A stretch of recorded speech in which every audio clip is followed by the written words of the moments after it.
अस्सलाम वालेकुम नाज़रीन, आप देख रहे हैं प्रोग्राम नया दौर और मैं हूं आपके साथ बिस्मा खान। स्टूडियो से मौजूद हैं ताहिर मलिक और साराना। नाज़रीन, आज के प्रोग्राम में हम डिस्कस करेंगे कि वफाक और केपी के दरमियान बिल आखिर बर्फ़ जो है वो पिघलना शुरू हो चुकी है। कई माह की लफ्ज़ गोलाबारी के बाद वज़ीर आला केपी और वफाकी वज़रा जो है वो अब एक पेज पर आ गए हैं। अवामी मसाइल को डिस्कस किया जा रहा है, इस पर बात करेंगे। साथ ही साथ बात करेंगे केपी में सिक्योरिटी फोर्सेज के दरमियान जो है वो दहशतगर्दाना कार्रवाइयों में 23 दहशतगर्द जो हैं वो जहन्नुम वासिल हुए हैं। 5 जवान हमारे शहीद हुए हैं। कल भी इस तरह की कार्रवाई की गई पेशावर में, जहां पर 5 दहशतगर्द हलाक हुए और एक कैप्टन और एक हवालदार हैं जो शहीद हुए हैं। तो एकदम से जो है केपीके में क्यों ये दहशतगर्दी की लहर ने सर उठाया, इस पर डिस्कस करेंगे। साथ ही साथ बात होगी कि साल 2024 जो है वो मुल्की तारीख का सबसे गर्म तरीन साल साबित होने जा रहा है। लोड शेडिंग है, अवाम जो है वो बिलबिला रहे हैं, ऊपर से जो है कोई भी पुरसाने हाल नहीं है, उनको कोई रिलीफ नहीं दिया जाता। बिजली चोरी के वाक़यात भी बढ़ते जा रहे हैं। साथ ही किफ़ायतशुमारी कमेटी की सिफारिशात ग्रेड 1 से 16 की 70,000 आसामियाँ हैं जिन्हें ख़त्म करने की सिफारिशात दी गई हैं। 80 महकमों का इंतजाम भी हो सकता है। अब इसका असर आम आदमी पर पड़ेगा या फिर हुकूमती वज़रा और ब्यूरोक्रेसी पर, इस पर बात करेंगे। तो आज का प्रोग्राम शुरू करते हैं राना साहब से। राना साहब, क्या समझते हैं आप, एक बड़ा ब्रेक थ्रू हुआ इस प्रेस कॉन्फ्रेंस के बाद? वफाकी वज़रा की जो है वो प्रेस कॉन्फ्रेंस हुई है, वैस लगारी मौजूद थे, मोहसिन नकवी उसमें मौजूद थे और अली अमीन गंडापुर साहब भी मौजूद थे। अवामी मसाइल को लेकर क्या कहेंगे? नहीं, अच्छी बात है अगर वो इकट्ठे थे। तो पाकिस्तान में वैसे ऐसा रवाज तो नहीं है कि जो पॉलिटिकल फोर्सेस हैं वो एक प्लेटफॉर्म पे बैठें, लेकिन चलें मुल्क के मुफाद में और केपीके की आवाम के मुफाद में अगर ये लोग इकट्ठे हुए हैं और तो ये बहुत बड़ी अच्छी बात है। और मैं समझता हूँ कि लेकिन इसमें एक बारीक चीज़ ज़रूर है कि जो गंडापुर साहब हैं वो बैठे मोहसिन नकवी के साथ हैं। मोहसिन नकवी साहब से उनकी पहले भी 2 मुलाकातें हो चुकी हैं। राइट, ये कोई नई चीज़ नहीं है। आपको याद होगा तो मोहसिन नकवी साहब से जब ये सीएम बने थे तो आगाज़ में भी एक 1-to-1 मुलाकात हो चुकी है। फिर ये जो 2 दिन पहले इजलास हुआ है उसमें भी मोहसिन नकवी साहब से और मोहसिन लगारी से मुलाकात हुई थी। तो मोहसिन नकवी से मुलाकात का मतलब कतन मुस्लिम लीग नून से मुलाकात नहीं है। राइट, मोहसिन नकवी साहब ना मुस्लिम लीग नून के टिकट पे हैं, ना मुस्लिम लीग नून को रिप्रेजेंट करते हैं। ऐसे ही है। तो मैं समझता हूँ कि ये जो एक हमारा तासुर बन गया था ना कि शायद पीटीआई तो किसी के साथ बैठने को तैयार नहीं है, बिल्कुल। वो तो किसी हद तक एक प्रैक्टिकल शक्ल में सामने आ गया। दूसरी चीज़ ये है कि जो परसों जब मुलाकात हुई तो उसमें जब इन्होंने गंडापुर साहब ने कहा कि जी वहाँ लोड शेडिंग बढ़ी है, तो मोहसिन लगारी साहब ने कहा कि वहाँ पे जो बिजली चोरी होती है, अवैस लगारी साहब ने कहा कि जो बिजली चोरी होती है अब वो ख़त्म करा दें, हम बिजली आपको पूरी दे देंगे। तो मुझे ये सवाल जवाब को अच्छा नहीं लगा। ये तो रियासत ने अपनी कमजोरी बता दी कि वो बिजली चोरों के खिलाफ कुछ नहीं कर सकते। अब आज की खबर है कि कराची में भी मेरे ख्याल 1 अरब रुपए की बिजली चोरी होती है, तो क्या कराची को भी बिजली बंद कर देंगे आप? या अवाम के हकूक सिर्फ हम अगर बिजली चोरी करें तो हमारी बिजली भी बंद हो जाएगी, गैस भी बंद हो जाएगी, मीटर भी कट जाएगा। आप खजाना चोरी करें तो आप वजीर आजम भी बन जाएंगे, सदर भी बन जाएंगे, आप वजीर आला भी बन जाएंगे। ठीक है ना? दुनिया के कोई लीक्स हो, उनमें चाहे वो पंचर लीक ही हो, क्यों ना हो, वो पंचर लीक भी होगा तो उसमें भी आपका नाम, आपके बच्चों का नाम आ जाएगा, लेकिन आप वो रहेंगे बादशाह सलामत। लेकिन अगर कोई बिजली चोरी करेगा तो वो घुन के साथ गंदम के साथ घुन भी पीसेगा, यानी जो लोग बिल दे रहे हैं उनको भी तकलीफ में आप डालेंगे। तो ये इट्स नॉट अ सॉल्यूशन। ठीक है ना? सॉल्यूशन ये है कि आप अपनी फोर्सेस को करें हैं, जो बिजली चोरी करते हैं उनको नकेल डालें। और दूसरी बात ये कि जो उनकी धमकी थी ना कि मैं नहीं तो फिर 15 दिन बाद क्या होगा, वो भी कारगर साबित हुई है। और अगर किसी को ये गलत फहमी है कि जी वो शायद नहीं, वो उनकी बढ़के थी, तो वो 12 एक इलेक्टेड चीफ मिनिस्टर हैं, एक इलेक्टेड सूबे के चीफ मिनिस्टर हैं और फॉर्म 45 के चीफ मिनिस्टर हैं। फॉर्म 47 के चीफ मिनिस्टर नहीं है कि जो फोकी बढ़ के मारेंगे। ऐसे बिल्कुल। मलिक साहब, सियासी कुव्वतों का मिल बैठना आप कितना खुश आइंद समझते हैं और क्या समझते हैं आप कि इससे फ़र्क पड़ने वाला है आइंदा? नहीं, ये कोई खालिस्तन सियासी मुलाकात नहीं थी, सीएम पंजाब अपना एक सूबे का फेडरल मिनिस्टर से। चले शुरुआत ही सही कह लें। नहीं, आप चीज़ों को तो समझे ना, ये शुरुआत किस चीज़ की, ये कोई तरीके इंसाफ की कोई मुलाकात हुई है, उन्होंने कोई नेशनल एजेंडा डिस्कस किया है, उन्होंने धांधली डिस्कस की है, उन्होंने फ्यूचर इलेक्शन डिस्कस किए, उन्होंने एक चीज़ डिस्कस की है कि यहाँ लोड शेडिंग होती है, ये उनकी अपना ये एक एडमिनिस्ट्रेटिव मुलाकात है। और उसकी रीज़न ये, अगर आपको याद होगा 10-12 दिन पहले जो गोला बारूद बारी हुई है, उन्होंने कहा आप ये लोग बिजली यहाँ चोरी करते हैं, बिजली नहीं देते। तो गंडापुर ने बड़ा सख्त बयान दिया, उसने कहा खबरदार किसी को चोर का, हम इस्लामाबाद कब्जा कर लेंगे, आप ये कर लेंगे। भूल गए ना आप, जब उसने कहा था एक सर मैं सर फाड़ दूंगा। अब जब पता लगा फेडरल वफाक की पॉलिसी है, वफाक की पॉलिसी है जहाँ पे बिल नहीं दिया जाता, ये बिजली चोरी का भी केस दी है, ये भी बता दूं, केपी में लोग बिल ही नहीं देते। और जब कोई वापटा वाले या जो महकमे वाले जाके उनसे कहते हैं कि जनाब आप बिजली का बिल दें, तो उनको गिरफ्तार करके ठीक ठाक ठुकाई करते होंगे। तो ये सिंपली बात है कि हमने बिल नहीं देना। तो जब एक सूबा या एक शहर या एक मोहल्ला बिजली का बिल नहीं देगा, इसका मतलब जो बिजली का बिल दे रहा है उस पर बोझ आ रहा है। सिंपल सी बात है। अब जनाब को पता लगा ना, जब 12-14 घंटे हुई लोड शेडिंग, पूरा केपी के सर पे आ गया, तो जनाब बड़ा वो पूछे छूछे वो सारी वो अनाउन चली गई, अब आगे बैठ गया। और आज मैं खुद सुन रहा था अपने कानों से, उसे कहा हम पैसे देंगे अब। तो इतनी सी बात है, मुझे नहीं समझ आ रही कौन सी पीटी या कौन सी नेगोशिएशन है। यहाँ तो बताओ ना कि वहाँ पे बात हुई है कि जी वो 45 फार्म दोबारा होंगे, इलेक्शन दोबारा होंगे, बाई इलेक्शन हो गए, एब्सोल्युटली नॉट, जीरो किस्म की नेगोशिएशन। बल्कि अगर आप आगे जाएंगी तो मैं बताऊंगा आगे जो और बड़ी सख्त हालात आने वाले। राणा साहब, ये जो विफाक ने कहा है कि बिजली की चोरी को आप रोक दें तो फिर हम आपको बिजली फराहम कर देंगे, ये नजरिया देना रादर देन कि आपको ये सोल्यूशन निकालें, ये कैसा है? नहीं देखिए, बात यह है कि मैं तो फिर जो मलिक साहब कह रहे हैं मैं पहले ही कह चुका हूँ कि ये कोई पॉलिटिकल एक मुलाकात नहीं थी। कहीं पे भी मोहसिन साहब जो हैं वो मुस्लिम लीग नून को रिप्रेजेंट नहीं करते, तो ये कोई सियासी मुलाकात नहीं थी। और दूसरी चीज़ ये कि वो जो फिर मलिक साहब जो बात कह रहे हैं कि जी बिल नहीं देते तो जो लेने जाए तो वो उन्हें पकड़ के मारते हैं, तो ये तो रियासत की कमज़ोरी हो गई ना।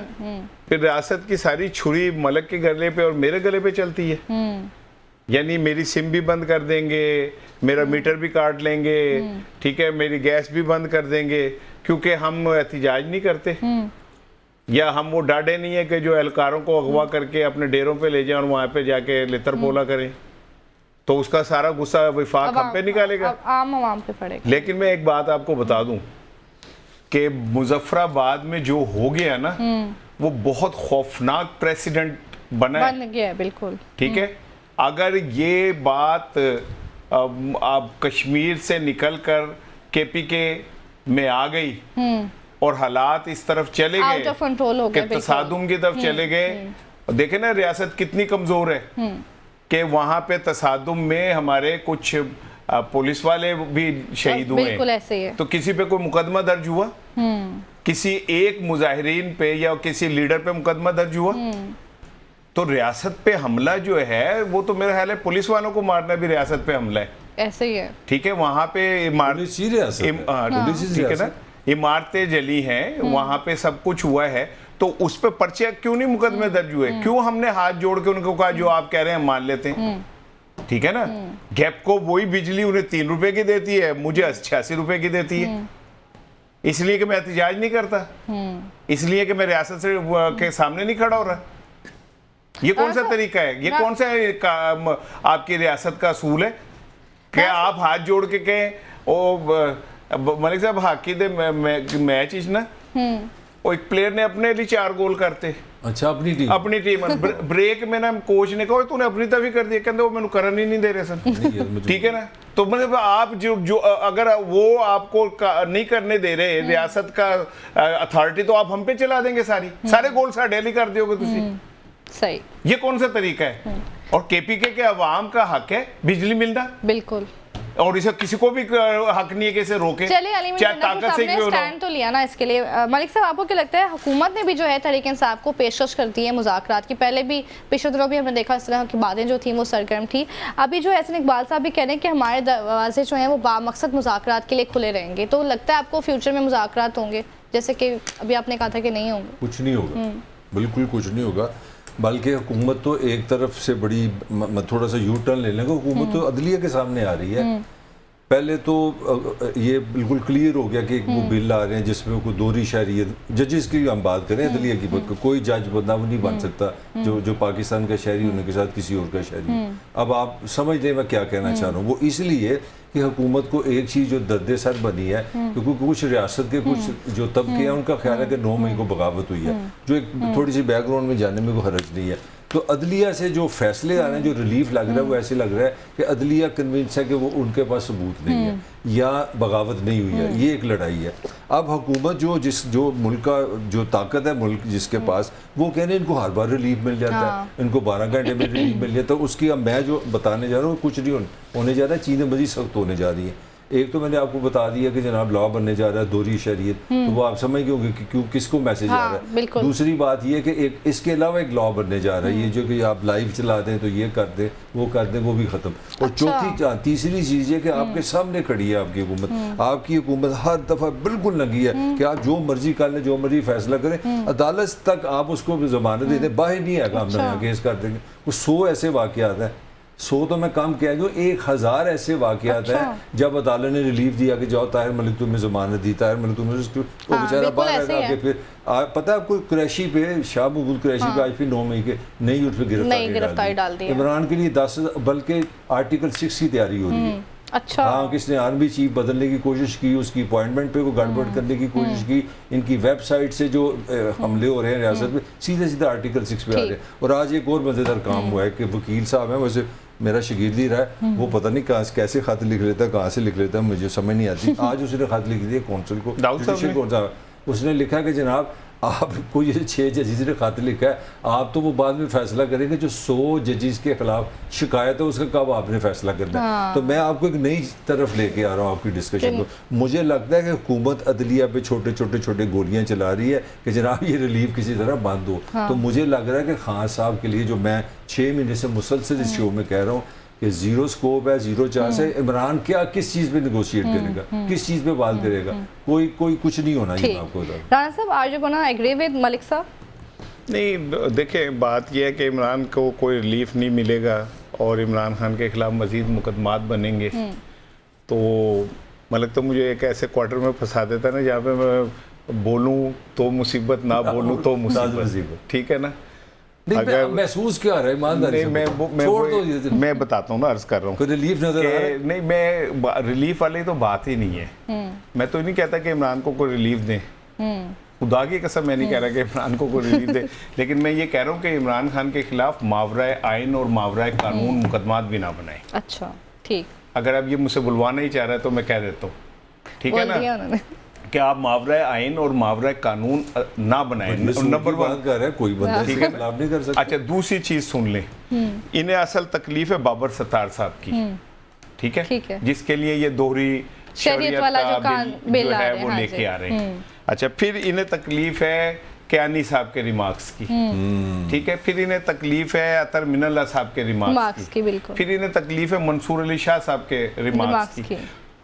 तो अवाम को तो आपने पहले, अब वो हत्ता के इज्जत वाला बिल ले आएंगे, उससे अवाम को, वो खाली साफियों के खिलाफ नहीं है, वो अवाम के खिलाफ भी है कि अवाम में से भी कोई अगर पोस्ट करेगा तो उसे भी गिरफ्तार कर ले जाएगा। आप अवाम की जबान बंदी कर दे, काट दे जबान ना, फिर आप जजेस की तरफ जाएं, जजेस की जबानें भी काट दें, ठीक है ना, और फिर गलियां सुंजियो जन और आग लग जाए कराड़ दी ओनू ते फकीर दी कुत्ती मर जाए, गुआंडना नु बुखार चढ़ जाए, गलियां सुंजी हो जाए और आप उसमें फिरें। लेकिन मैंने कानून फितरत ये देखा है, मेरी कानून फितरत में मैंने देखा है कि हमारे बहुत सारी चीजें ऐसे ही रह जाती हैं बिना हल हुए, और हम जो प्लान करके बैठे होते हैं कुछ और हो जाता है। ऐसे ही है। अब इसकी मैं एक आपको मिसाल देता हूँ छोटी सी, कि अक़वाम मुत्तहिदा का वफद मिला के पीटीआई से, क्यों मिला था? अमरीकी सफ़ीर और अमरीकी इंतज़ामिया क्यों एक्टिव हुई है, क्यों मुलाकातें कर रही है पीटीआई से? IMF ने जाके इमरान खान से क्यों यकीन दहानी दी थी? क्या वजह थी? वैसे तो चिड़ी पर नहीं मार सकती, तो ये जाके क्यों मिल लिए थे? इसका मतलब सिर्फ ये है कि इंटरनेशनल जो प्रेशर है ना वो भी डेवलप हो रहा है आहिस्ता आहिस्ता, ठीक है। तो एक हद होती है हर चीज की, एक हद होती है बहुत सारे मामलात की। तो आप वो वहाँ जो मलक ये जो कह रहा होता है ना, ये बिल्कुल ठीक कह रहा होता है, एज पर हिज इंफॉर्मेशन ये बिल्कुल ठीक है, ऐसे ही होगा।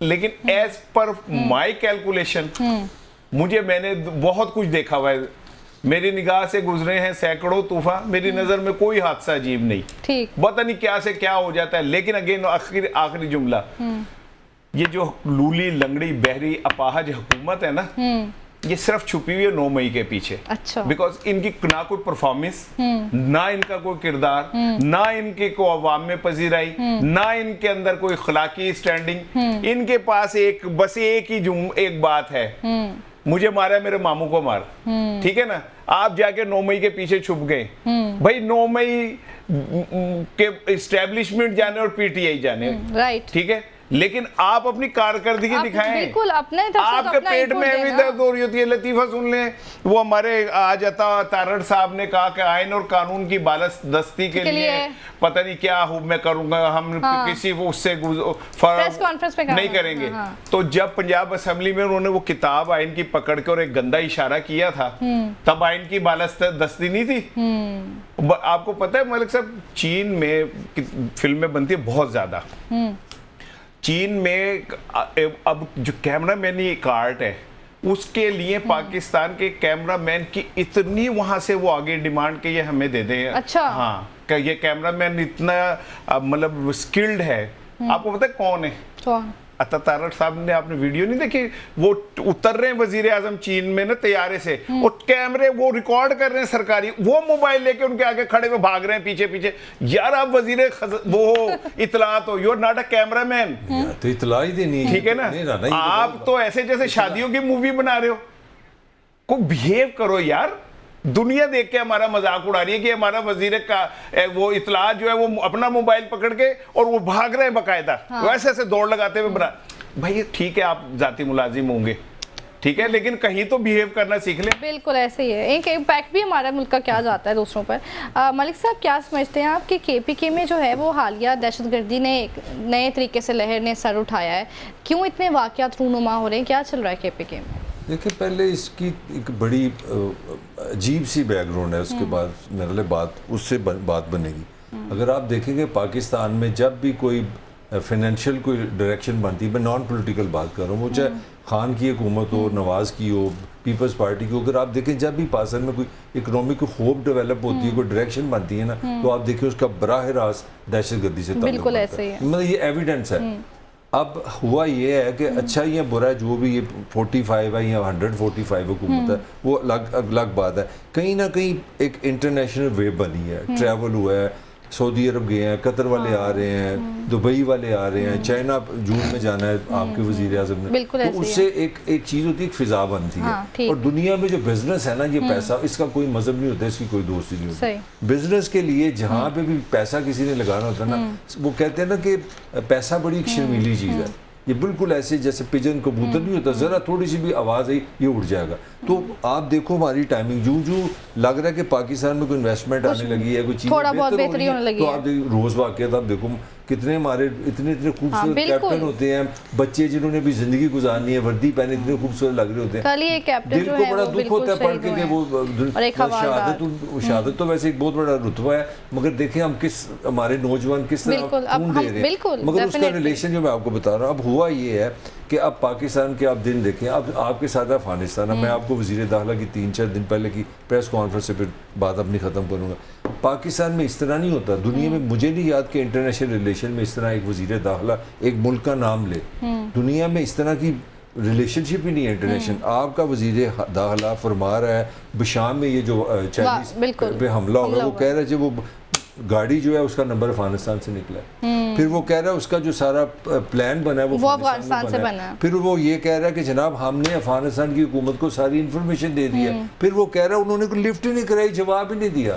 तो अब आपको समझ नहीं आ रही ये मैं बात, मतलब दुनिया में आप जो इंटरनेशनल रिलेशन है ना, डिप्लोमेसी में आप कभी नाम नहीं लेते।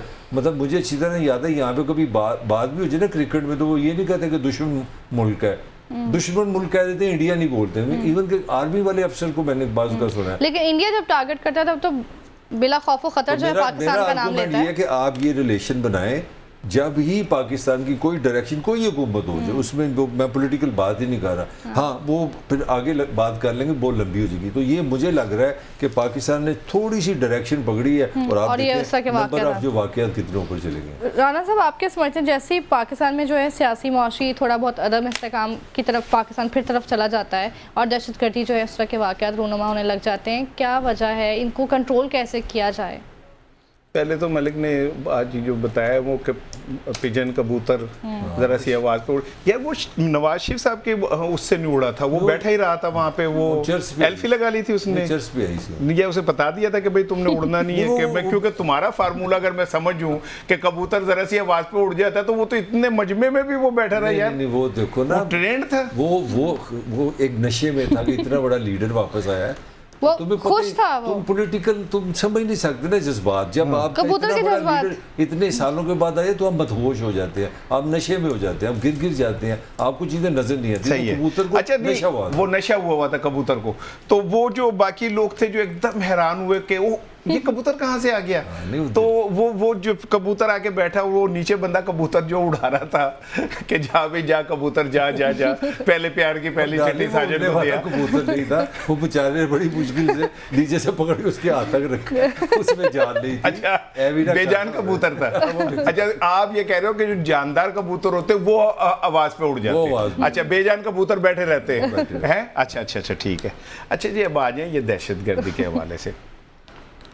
देखिए मैं ना खुदा गवाए, परसों जब मैंने वो खबर पढ़ी कि एक कैप्टन जो था 24, 25, 26 साल का, मुझे दिल को ना बड़ा मलिक साहब धचका लगा, दुख हुआ। बिल्कुल, सबको ही लगा कि यार हम वो उस कैप्टन के वालिदैन ने कितने ख्वाब देखे होंगे उस बच्चे के लिए यार, उससे कितने ख्वाब वाबस्ता होंगे, इतने प्यारे लगते हैं, ठीक है ना, तस्वीर। तो वो वतन की हिफाजत में एक जिसे कहते हैं ना, हमारे अमन के लिए, हमारे चेहरों की मुस्कुराहट के लिए वो अपनी जिंदगियां ऐसे हथेली पे उठा के, डेफिनेटली, ठीक है, वो चला गया।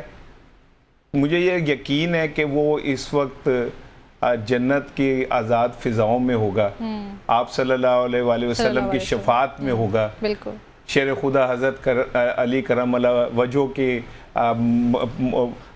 सोबत में होगा, इमाम हसन हुसैन ने उसका माथा चूमा होगा। वो तो उसने तो अपनी जिंदगी वार दी, बिल्कुल। हम क्या करते हैं? क्या हम ने इतना जोर लगाने के बावजूद क्या हमने वो डांडे खत्म किए जो KPK से अफगानिस्तान को मिलते हैं? क्या हमारा इंटेलिजेंस नेटवर्क आज तक वो डिटेक्ट नहीं कर पाया? हमें हर दफा हर हादसे के बाद क्यों पता चलता है कि ऐसा हुआ था या वैसा हुआ था, क्या वजूहात थी, हम उससे पहले क्यों नहीं कर पाते? ठीक है, हर दफा हमारे जवानों की कुर्बानियां होती हैं।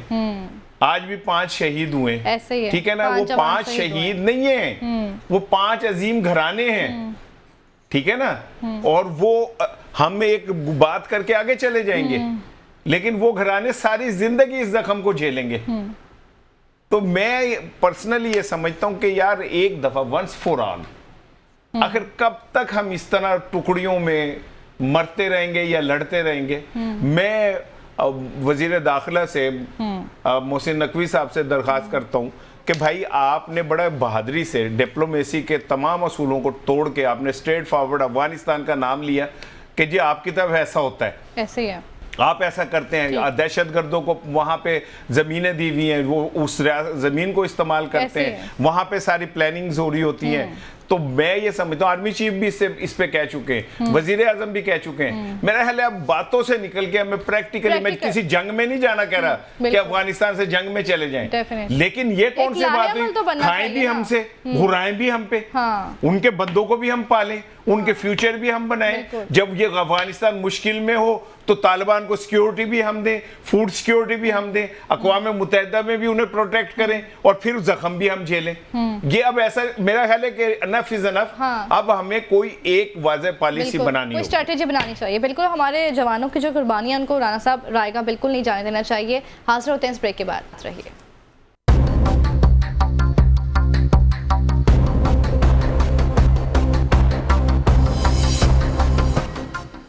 वेलकम बैक नाज़रीन। पॉलिटिकल सिनेरियोज बदलते रहते हैं। कल जो है नवाज शरीफ साहब एक बार फिर से पार्टी सदारत संभालने जा रहे हैं। मलिक साहब, क्या लग रहा है कल क्या होने जा रहा है? एक बार फिर शेर और एक बार फिर नवाज शरीफ आ रहे हैं। कल तकरीर भी है कोई इनकी शेड्यूल?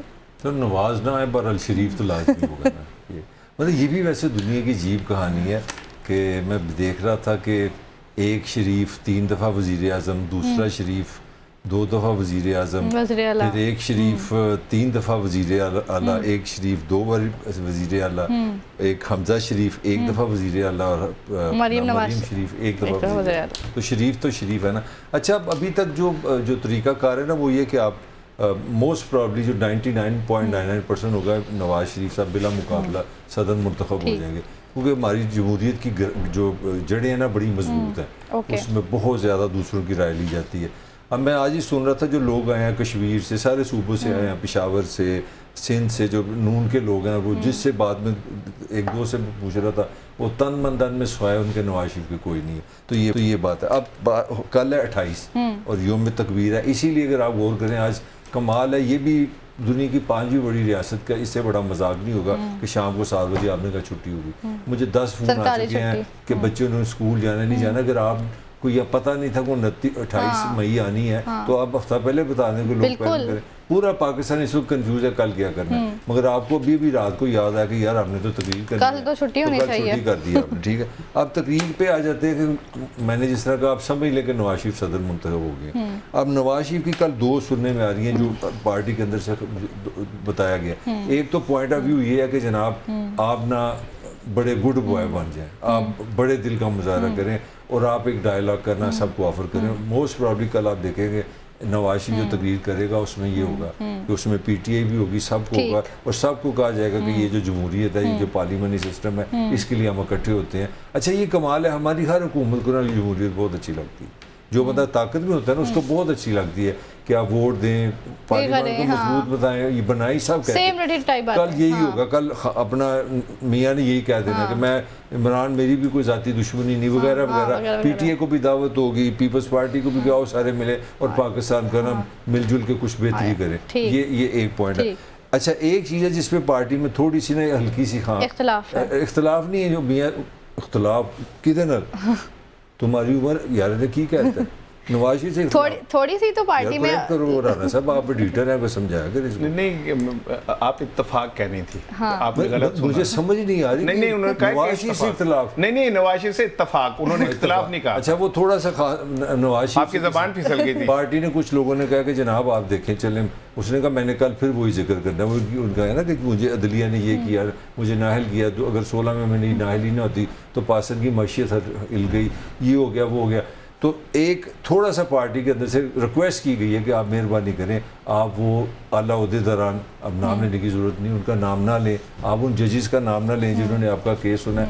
तो ये एक ग्रे एरिया है कि ये नवाज शरीफ की 2 चीज़ें हैं जो मेरे तक पहुंची हैं पार्टी से। एक तो वो खुले आम दावतें आम देंगे सियासतदानों को, आओ बैठो पासन के लिए को जो हम मिलके काम करते हैं। दूसरा वो फिर अपना वो जो कहते हैं ना, अपना वो मातम ज़रूर करेंगे कि इन जजेस की वजह से, इस निज़ाम की वजह से, इन ताकतवर लोगों ने जो मुझे नाहल कराया, जो नाजायज़ था, गैर आइनी था, गैर जमहूरियतों से पासन को बड़ा नुकसान हुआ, लिहाजा वो फिर आपसे कहेंगे कि इनको भी सज़ा दिलवाएं। ठीक, राना साहब आपको क्या लगता है कल जो है नवाज शरीफ साहब तकरीर करने जा रहे हैं, अब तो पार्टी के जो लोग हैं जो उनसे कहीं ना कहीं थोड़े से खाइफ थे कि शहबाज शरीफ से खाइफ थे, अब तो वो खुश हो जाएंगे कि वो दोबारा से पार्टी ज़्यादा संभालने जा रहे हैं?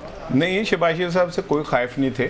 शहबाज शरीफ साहब मुतमईन नहीं थे, ये कह रहे हैं। नहीं, मुतमईन इन अ सेंस कि वो मेरा ख्याल है कि इस तरह की बात पे मुतमईन नहीं थे कि शहबाज शरीफ साहब से उनके मकासद पूरे नहीं हो रहे थे। अब वो मियाँ साहब जो चूरन बेचने जा रहे हैं, वो चूरन ही क्या जिसमें ना तेजी हो, ना खटास हो, ना वो जनाब अली जबान को लगे। ठीक है, तो इससे अच्छा आप बेहतर है कि आप कोई हजमूला टाइप चीज खा लें। भाई चूरन तो वही बिकेगा जिसमें तेजी होगी, जिसमें काट होगी, मैं आप तो खैर अभी पैदा हुई हैं, हम मलक तो बहुत पुराने, हम तो हज़रत आदम से शायद थोड़ा सा आधा घंटे ही आगे पीछे हुए।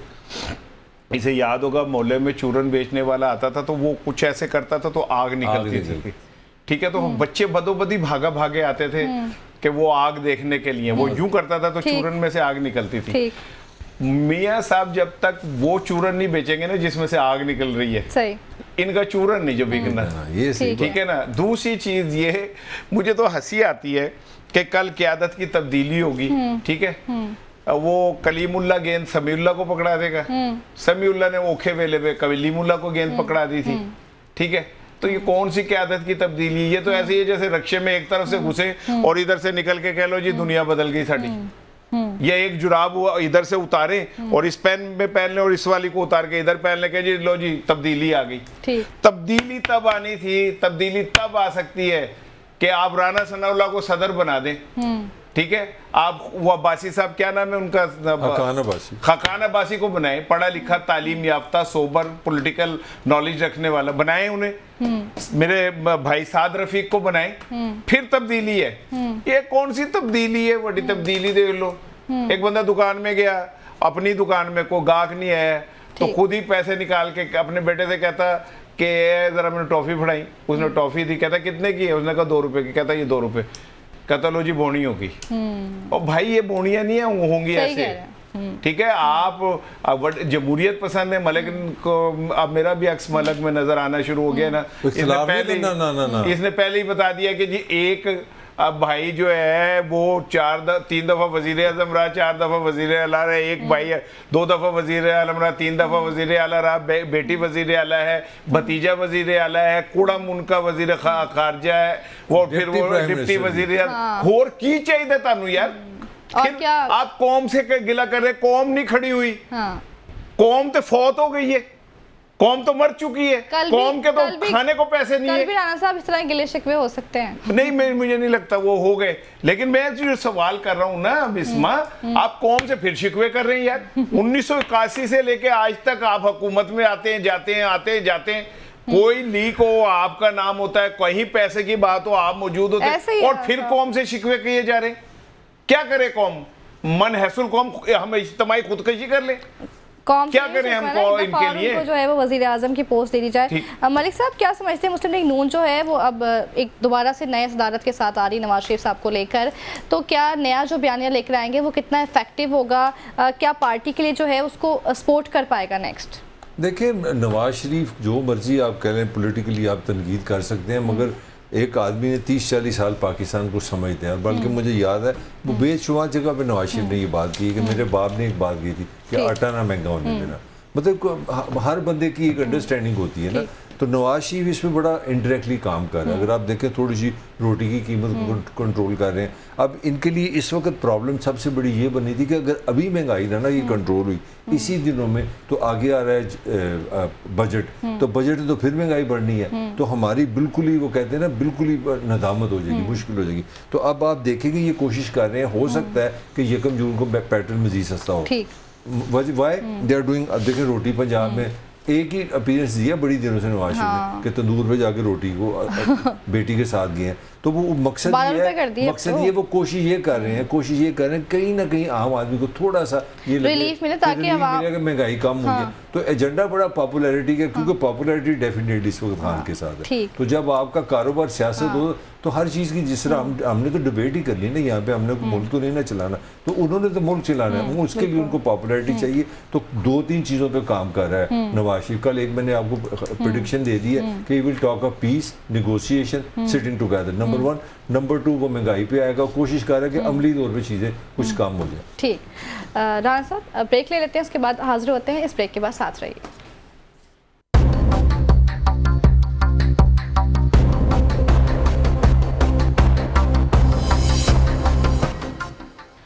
वेलकम बैक नाज़रीन। बात हो रही है कि नवाज शरीफ साहब जो हैं वो पार्टी सदारा संभालने जा रहे हैं। कल जो है राणा साहब तकरीर करेंगे, क्या लग रहा है आपको? क्या क्या किस किस को मदऊ किया जा सकता है, क्या क्या ऑफ़र दी जा सकती है मुज़ाकरात के लिए?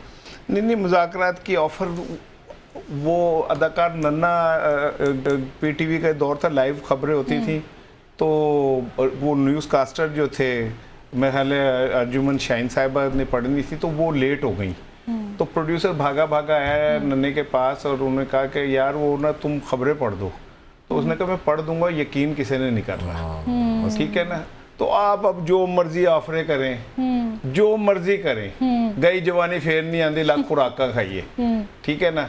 अब आप अपनी क्रेडिबिलिटी, शोहरत खो चुके हैं। ठीक। 8 फरवरी को अवाम ने आपको मुकम्मल रिजेक्ट कर दिया, आपको दोनों हलकों से आप हार गए, और ये आपको भी पता है कि आप हार चुके हैं, ऐसे ही है, ठीक है ना।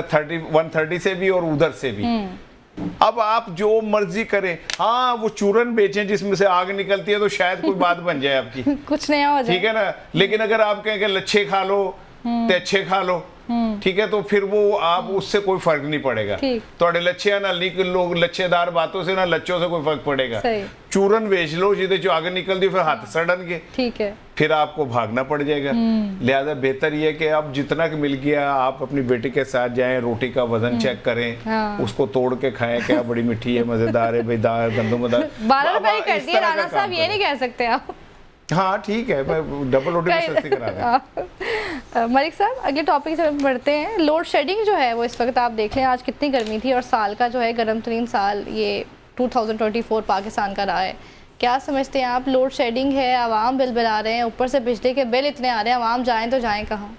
देखें, ये मतलब ये नहीं मैं कह रहा कि बड़ी खुशी की बात है गर्मी पड़ गई है। देखें गर्मी पड़ती है, हर साल पड़ती है। रियासत का क्या काम है? मनसूबाबंदी करना, प्लानिंग करना, उसको एंटिसिपेट करना। यहाँ तो अगर आप 28 मई की छुट्टी रात 7 बजे अनाउंस कर रहे हैं, तो आपने बिजली किस लिए मैनेज करनी है? ये कोई मैनेजमेंट ही नहीं है। नहीं, मेरा मतलब ये को फर्स्ट टाइम तो ये को 45 लोगों में नहीं हुआ।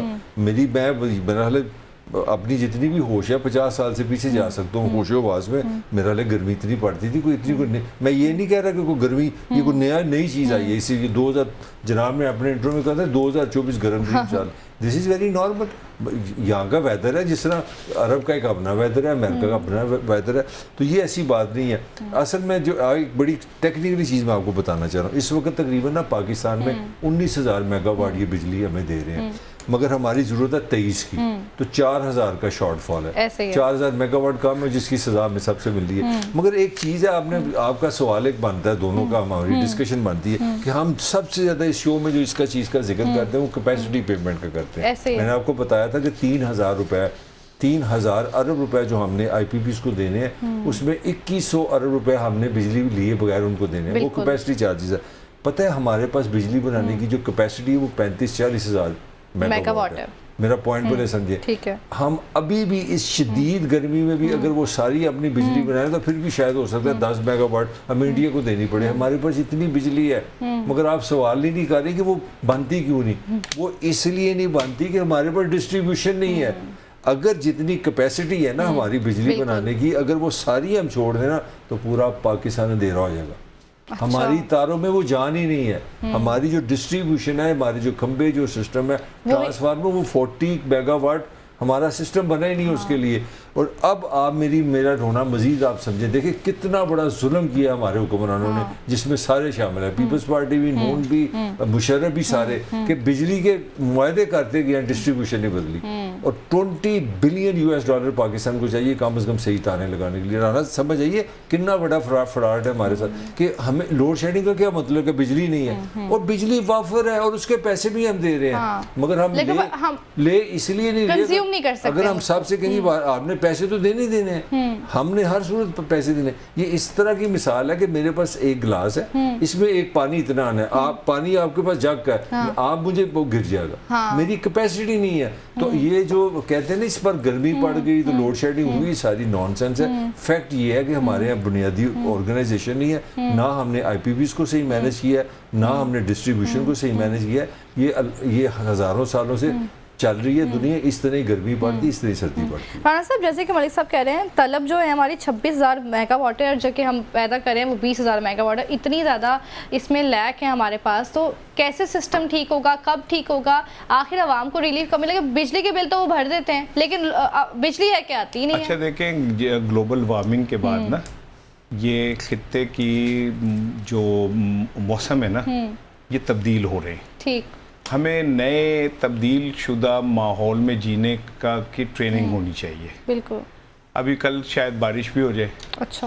और फिर हमारा पानी निकाह से आपको मसला हो जाएगा। वो हमें क्योंकि हमने अभी तक कोई तैयारी नहीं की। वैसे तो मैंने सूरज को मैसेज किया कि भाजी हम इंसान है, कोई पॉपकॉर्न नहीं है कि आप इतनी गर्मी हम पे बराह रास्त फेंके जा रहे हैं, ठीक है। तो लेकिन ये गर्मी तो बढ़नी है, आगे जाके मजीद बढ़ जानी है। लेकिन सवाल मेरा ये है कि ये जो IPPs है ना, इनमें पाकिस्तानी सरमायाकार भी शामिल हैं IPPs में 90%।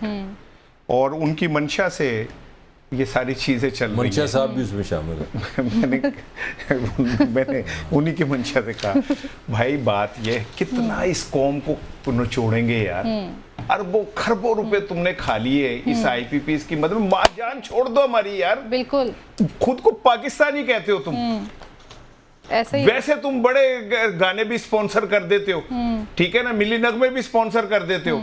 हमारी जान छोड़ दो, इस कौम को जीने का हक दे दो। ये हम मर गए हैं। इन्हें समझ नहीं आ रही इन IPPs को। बिल्कुल। ये समझ लो इस तरह है कि मैं ये जग का इतना पानी पीऊं, इतना पीऊं, पैसे मैंने पूरे कप के ही देने। ये पॉइंट है, ठीक है ना। कितना कमा लोगे, कहां लेके जाओगे यार। कितनी तुम्हारी नस्लें अमीर हो जाएंगी यार। सही कह रहे हैं। और इस धरती से इतना कमाया, माफ कर दो यार, हमें बख्श दो हमारे बच्चों को यार। फिर तुम तो देखो, हुकूमत को देख लो।